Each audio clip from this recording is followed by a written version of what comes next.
Olá, bem-vindos mais uma vez ao canal. Sou Marcelo Amazonas e esse é mais um episódio da série que vai se estendendo e vai falando sobre arranjos e orquestrações. A série O Arranjador Completo. A série que leva esse nome, que é o nome do livro do nosso grande mestre que está nos guiando nessa série tão proveitosa, nosso mestre Sami Nestico, de quem eu vou sempre falando, deixando o link aqui embaixo, mais de 60 anos de experiência, né? E exemplos, eu já falei, eu adotei esse livro e resolvi fazer essa série, além das outras questões, né, de pouco material, em português, esse tipo de coisa. O Sami, como o americano, ele tem isso tudo registrado, milhões de arranjos nessa qualidade, com essa galera toda tocando. Então, um cara desse fornecer, como se a gente tivesse um Gaó, um Lírio Panicali, tudo isso conservado, com partitura, livros desses caras na mão, a gente não tem. Mas muito desse material e desses procedimentos de orquestração de arranjos, mesmo na música brasileira tem um outro swing, inflexão, mas a base é toda essa, é tudo igual. Então a gente está esmiuçando aí a série ainda tem vários episódios, né? Ainda vamos falar de forma, ainda vamos falar de uma série de desenvolvimento de motivo e uma série de coisas nessa série que vai avançando, série que eu tô curtindo muito. Então no episódio de hoje eu vou falar sobre as cordas. A família das cordas é constituída por 4 instrumentos: o violino, a viola, o cello e o contrabaixo, e juntos eles abrangem uma enorme variedade de coloridos e efeitos sonoros, acrescentando graça e beleza à orquestra. Esses são instrumentos não transpositores, com exceção do baixo, que soa uma oitava abaixo de onde é escrito. O violino possui 4 cordas afinadas em quintas, conforme a gente vê no slide. Ele possui uma grande abrangência dinâmica e se adapta facilmente tanto a passagens mais leves como as mais dramáticas e densas. E eles são capazes de tocar trêmulos, notas duplas, sons em surdinas, harmônicos, pizzicatos, e tudo isso se traduz em uma infinidade de possibilidades para nós arranjadores, fazendo desse conjunto um naipe de dimensões poderosas. A viola é normalmente escrita na clave de Dó, para evitar o uso de muitas linhas suplementares, mas você pode escrever as notas mais agudas na clave de Sol, como os violinos, por exemplo. Ela possui as cordas afinadas em quintas, conforme a gente vê no slide. Esse som um pouco mais encorpado da viola acaba servindo como uma união, uma cola, por assim dizer, entre os violinos e os cellos, e ela pode atuar como um complemento, uma terceira nota de um acorde na camada superior, né? Fortalecendo os uníssonos. Ou elas podem ser dobradas com cellos para construir camas harmônicas suaves durante solos de outros instrumentos. O violoncelo é a base do naipe de cordas e possui uma sonoridade muito rica e marcante. Eles podem ser usados em uníssonos ou harmonizando com outras cordas, e eles também podem acrescentar tanto força aos baixos como executar melodias mais cantadas no próprio naipe, e eles combinam muito bem com todos os instrumentos de outras famílias. A gente vai ter oportunidade de escutar várias linhas de cello no decorrer dos exemplos aqui desse episódio. E você pode ver as considerações sobre o contrabaixo acústico, no episódio 5 da série, o episódio sobre a seção rítmica. As cordas são muito versáteis e, além de se misturarem bem aos outros naipes em todo tipo de passagens técnicas e velozes, elas também podem formar uma grande seção independente com qualidades sonoras e expressivas singulares. A gente pode utilizar o naipe de cordas com mais frequência, visto que ela não tem as implicações dos sopros e das madeiras, com embocadura, com fôlego, resistência, e as dinâmicas das cordas, elas podem ir desde um pianíssimo sussurrante até um fortíssimo bem encorpado. Lembre-se de que um dos procedimentos mais úteis nas cordas é o uníssono, e ele pode ter um som poderoso quando executado em 3/8, mas se você tiver alguma limitação de região, você pode omitir a linha do meio, porque mesmo assim vai continuar sendo uma boa opção que a gente deve sempre lançar a mão, sempre que a gente tiver uma boa oportunidade. E é isso que a gente vê no exemplo a seguir.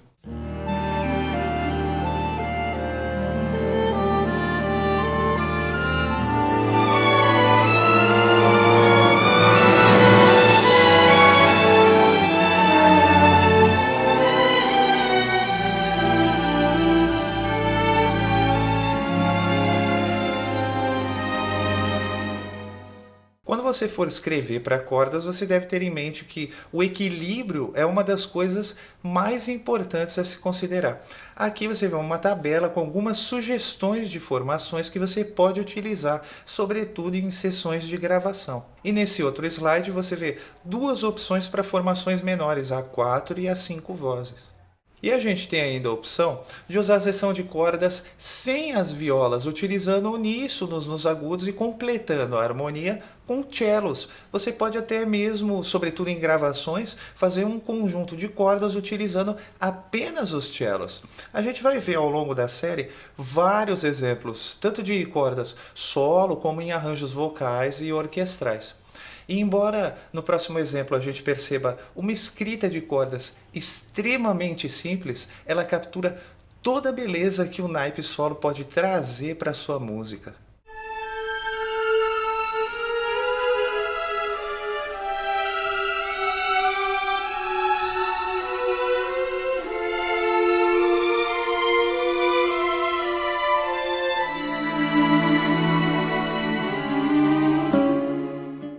E é importante você conhecer os tipos de arcada também, porque elas também influenciam na execução do seu arranjo. Elas afetam a qualidade sonora, as dinâmicas, as articulações e até o timbre.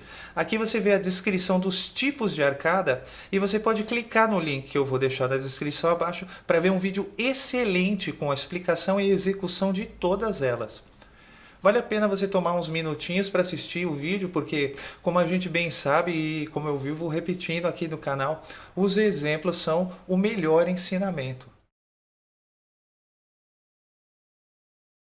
Você pode obter um som mais distante, pouco projetado com o ponticello, e ele costuma ser mais utilizado com trêmulos. Os portamentos também são uma opção toda vez que você tiver notas que possam ser conectadas através do deslizar dos dedos. O pizzicato é produzido pela corda dedilhada e eles podem ser úteis em passagens mais leves ou em acentos harmônicos ou pontos harmônicos, como alguns preferem chamar. Preste atenção ao tempo da música e à região dos instrumentos quando você for utilizar esse recurso. Lembre-se de que os instrumentistas sempre precisam de algum tempo para mudar do pizzicato para o arco ou vice-versa. E você deve indicar sempre essas mudanças na partitura. E você pode utilizar uma harpa ou um glockel para acrescentar um pouco mais de volume às cordas quando você estiver trabalhando com poucos instrumentistas. O trêmulo é outro recurso, também é um outro efeito sonoro bastante utilizado. Se você quiser um efeito controlado, você deve especificar na partitura. Um traço na haste quer dizer que o trêmulo é executado em colcheia. 2 traços em semicolcheia. E se você quiser que o trêmulo seja livre, você deve indicar com 3 linhas cortando a haste. Você pode obter tanto uma sonoridade mais suave, meio sussurrada, quanto uma sonoridade mais misteriosa, de suspense, até um pouco mais energética. No próximo exemplo, a gente escuta de forma bem efetiva toda a delicadeza desse tipo de efeito.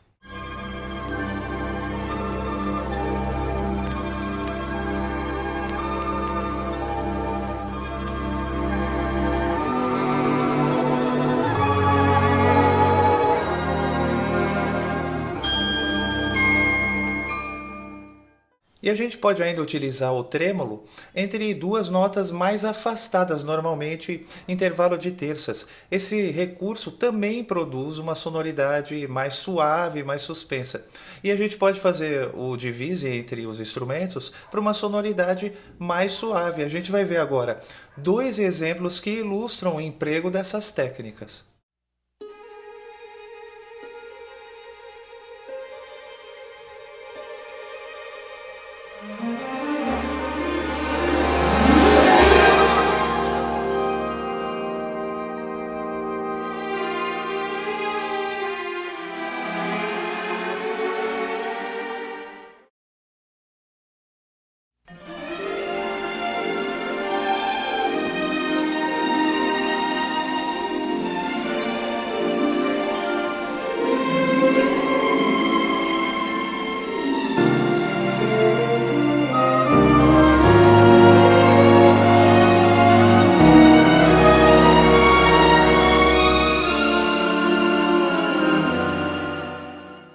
próximo exemplo, a gente vê o trêmulo utilizado para criar um grande crescendo no arranjo vocal.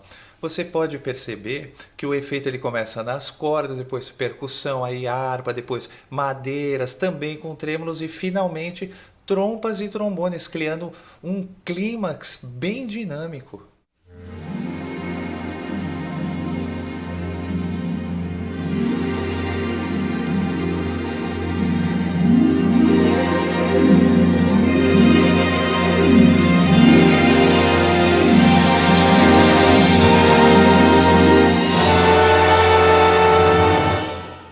E a gente pode também utilizar as surdinas para trabalhar as dinâmicas e timbres das cordas, e isso também deve ser sempre especificado na partitura. No exemplo a seguir, a gente sente toda a beleza e frescor numa sonoridade aveludada produzida pelas surdinas.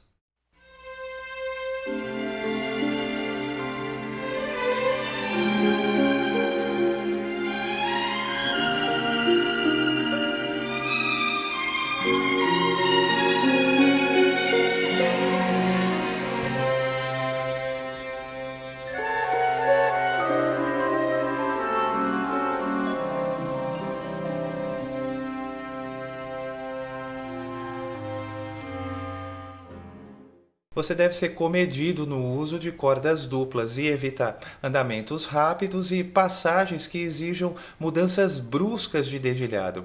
Você pode obter bons resultados utilizando a maioria das notas duplas nas violas e nos cellos, e é isso que a gente vai ver no exemplo a seguir.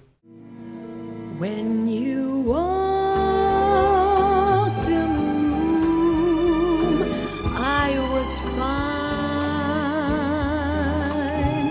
It's been years since you left. You don't mean a thing to me. If you hold out your hand and take mine, I can stay in control. Please don't cling to me. E o próximo exemplo é de um arranjo que eu mesmo escrevi para o meu terceiro álbum e que nessa versão conta com a participação do Edu Lobo. Esse exemplo também ilustra bem como muitas vezes poucos procedimentos podem resultar em resultados satisfatórios. Coloquei ela também para que a gente possa ver um pouco desses conhecimentos que a gente vai abordando aqui no livro, esses assuntos aplicados por um aluno, né? No caso eu mesmo. Você vai perceber ainda que tem um divise logo nos agudos no começo do arranjo, que funciona como uma forma de alívio harmônico, favorecendo a melodia.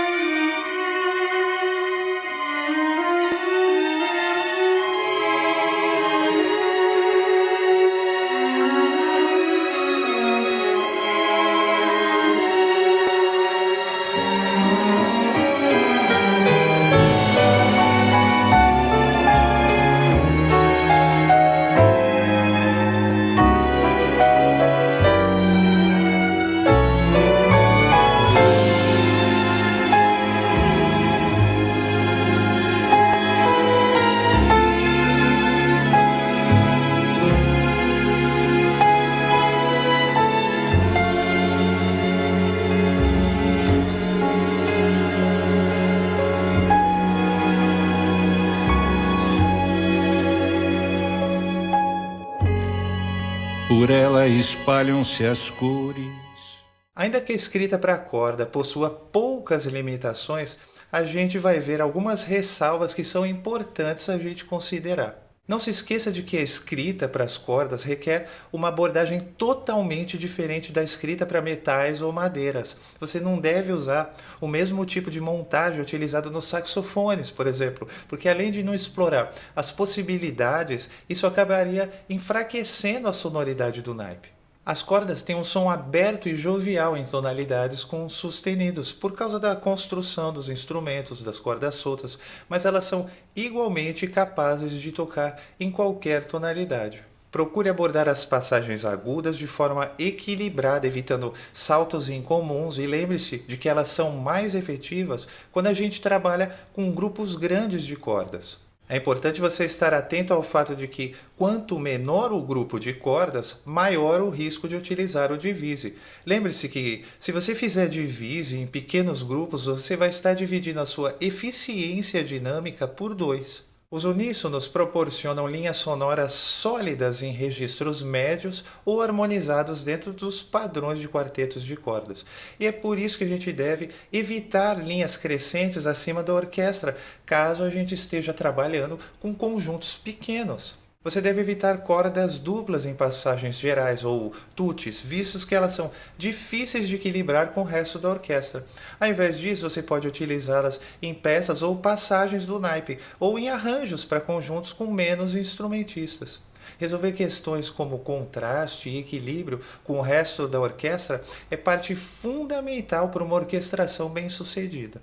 Você deve evitar escalas cromáticas longas e rápidas. Você pode obter resultados mais efetivos construindo essas sonoridades através de escalas diatônicas ou combinações de arpejos. As passagens cromáticas muito rápidas quase sempre elas soam como um portamento, visto que algumas notas acabam tendo que ser tocadas por um mesmo dedo. Isso pode causar certas deficiências na articulação.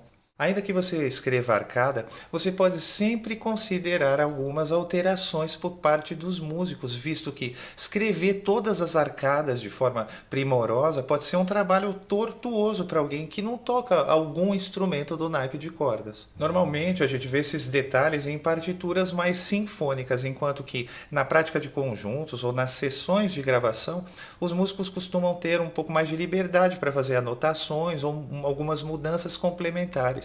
Escrever arranjos para gravações é algo bem diferente de escrever arranjos para concertos. A gente pode obter grandes resultados com grupos menores de cordas quando a gente está trabalhando em gravações com bons equipamentos em estúdio, mas para concertos ou shows você deve lançar mão de sonoridades consistentes, utilizar uníssonos, terças e sextas reforçando o naipe de cordas com o suporte se você precisar das madeiras. Você pode consultar ainda 2 excelentes livros que tratam desse assunto de forma bastante abrangente, o do Forsythe e o Princípios da Orquestração do Korsakov, que eu já mostrei aqui no canal. O que é legal é que tem algumas versões e tem algumas compilações, alguns sites que tem os exemplos com a própria música dele.